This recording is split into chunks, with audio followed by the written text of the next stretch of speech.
With Joshua Culibao out of the matchup with the Leech Damon Jackson, in steps the Jawaiian Kamuela Kirk coming in from Siege MMA down in Arizona. And he's a big-time test against Damon Jackson. And Damon Jackson's one of those guys that, if you go back and you look at the overall body of work, it's the weirdest career. Like, it's 2 UFC runs. He's not on the third like Julian Erosa, but they are still in the same weight class. There's more wins than there are losses. And if you go down and look through it, he's been favored to lose in a lot of his fights, but he just continues to win. Like, I look at Damon Jackson's career like I look at King Gizzard and the Lizard Wizard. Yeah, Damon Jackson seems to fight every weekend. King Gizzard, they have an album every other weekend. They have more wins than they have losses, and I enjoy that out of both of them. So, different musical tests. Damon, when he comes out, the only difference is you know what you're going to get out of him. And with that nickname, it really is fitting. Now, I don't know if he gave himself the nickname like I'm sure Maria Agapova gave herself Demon Slayer, because there's no way somebody comes up to you and goes, hey,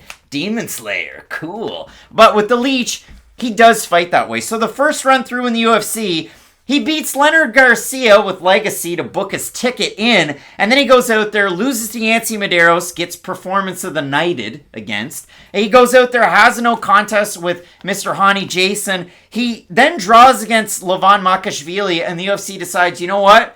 See you later. We don't need any more of this. So he fights his way up and on through. He has some fights with LFA again. He has some fights with PFL. But then he comes back into the UFC and he takes on Murzakanov. And in that fight, he was a plus 295 underdog. He wins it. He gets a performance bonus. It was amazing. He goes out there his next time out. He takes on Ilya Topuria. He's a plus 195 underdog. And he gets completely outboxed. So then in his last fight, he takes on Charles Rosa. He was a minus 190 favorite. And somehow he pulls out the win in that one. I was surprised it wasn't a draw, but listen, if we learned anything out of Damon Jackson's last fight that we might not have known otherwise, this guy's tough as Do you think Damon Jackson, Billy Q, and Julian Erosa can combine to form some greater MMA fighter who could probably challenge Francis in like a big trench coat? Because I really do think that all three of those fighters are cut from the exact same cloth, and they do a very similar style. I'm going to pressure you with my boxing, and it's not going to stop. And the second you want out, be it because I'm hitting you in the head or you're just tired from all this pressure, and when you shoot for a lacy takedown, that's when all those fighters can take advantage and either get you with a submission, get into top position, or just ride the round out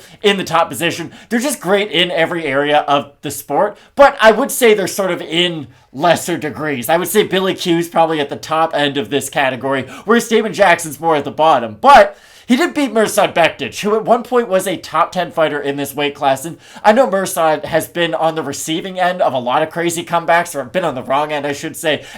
Everyone, is going to remember Darren Elkins, his crazy comeback at 209. 209? Yeah. It was one of the craziest fights you'll ever see. And then, of course, the Damon Jackson comeback. But it was a comeback, and that's what people forget. He was on the receiving end of a lot of takedowns in that fight. And I know the good thing about Damon Jackson is that you don't really look at his takedown defense numbers and think, wow, he's a poor grappler just based on the numbers. He is a good jiu-jitsu player who doesn't mind working off his back, so he will give up the takedowns sometimes in his fights. And he showed it in the Bektic matchup, where as that fight went on, Murzakanov got a little bit lazier and a little bit lazier with his takedown attempts, and Damon Jackson was able to secure that guillotine. And the more I'm talking about it, add Gerald Meerschaert to those four guys could all do the Spider-Man meme with each other. But Damon Jackson, he never has been respected throughout his UFC career, and that just kind of is the last point. Like you had mentioned it, he's always the underdog in every single fight, but just skill-wise, like take Damon Jackson out of it. If you just looked at his skills, well, he's good on the feet. He's got good grappling. He's got a pretty good chin. I know he got knocked out by Ilya Topuria, but that's going to happen to a lot of guys. The most disgusting knockout ever, Maverick Haibulev. But you don't look at Damon Jackson and his game and think, wow, there's a ton of weaknesses there. And that's why I think he's always going to be an interesting matchup for anybody in the division, just because he can always offer you something no matter where the fight goes. And I mean, when it comes to Kamuela Kirk, he comes in there, he's taking on Makwan Amirkhani, and I mean, I give myself the pat on the back, but it really was a close fight for taking Kirk as an underdog. So if you look at it, again, MMA decisions, 13-1 had it 29-28 for Makwan Amirkhani. Your judge, Dave Hagen, scored that contest 30-27. So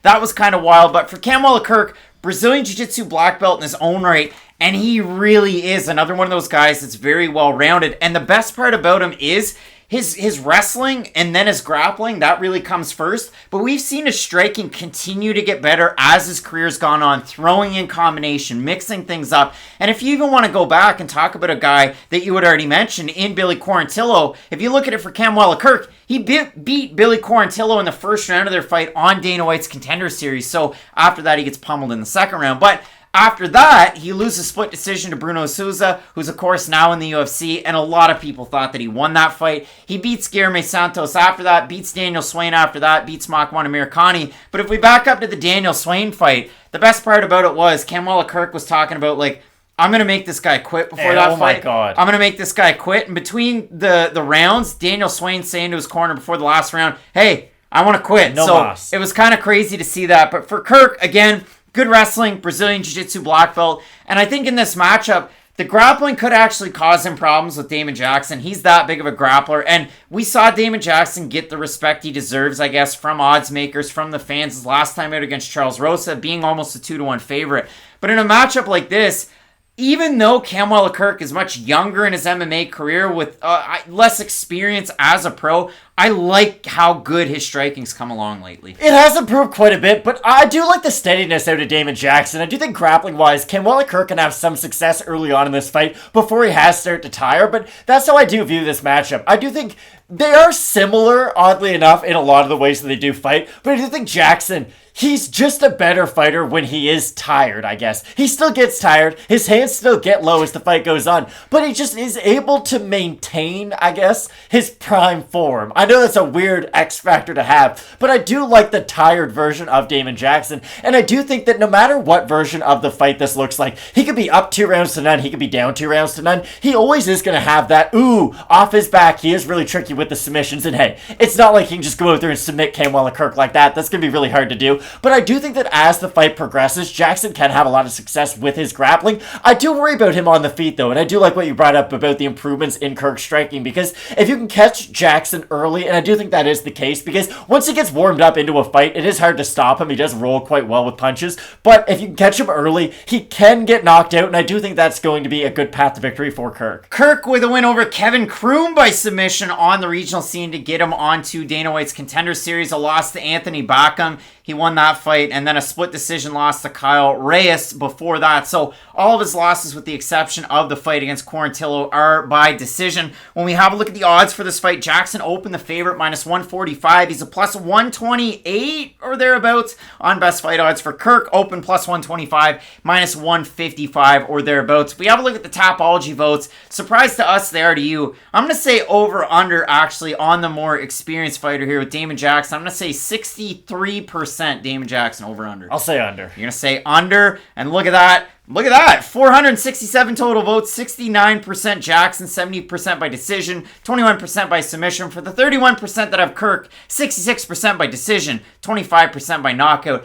I think Kamuela Kirk wins this fight. I think his wrestling is another giant X factor that we don't focus on. Now, if he gets his back taken, why did you wrestle, Kamuela? Murzakanov pretty good at wrestling, too. And Mirsad Bektic is quite good at wrestling, but I do like Kamuela Kirk in this matchup. And again, when I match up Kamuela Kirk and everything that he's good at, when I match up Mirsad Bektic and what he's quite good at, a lot of very similar comparables there. So it does scare you a little bit. Mirsad was a way bigger favorite than Kamuela is here. So I do like Kamuela for what it's worth in this matchup, taking on Damon Jackson, who is a very, very dangerous guy who was able to win an impressive fight his last time out where he was bleeding like a faucet out of his eyebrow.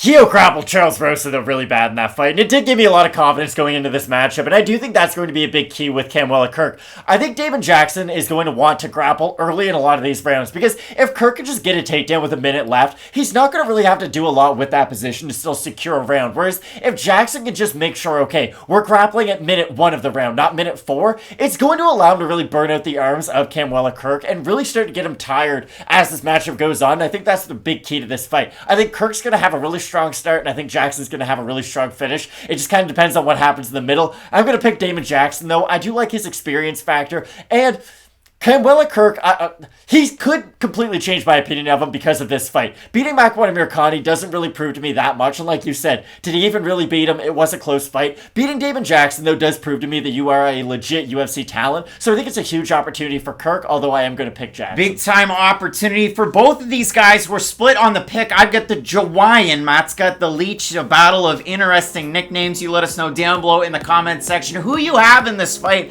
and for the rest of them, because it's a big time fight night cards. Keep it locked in with Fight Night picks, as we always say. Let's get into it.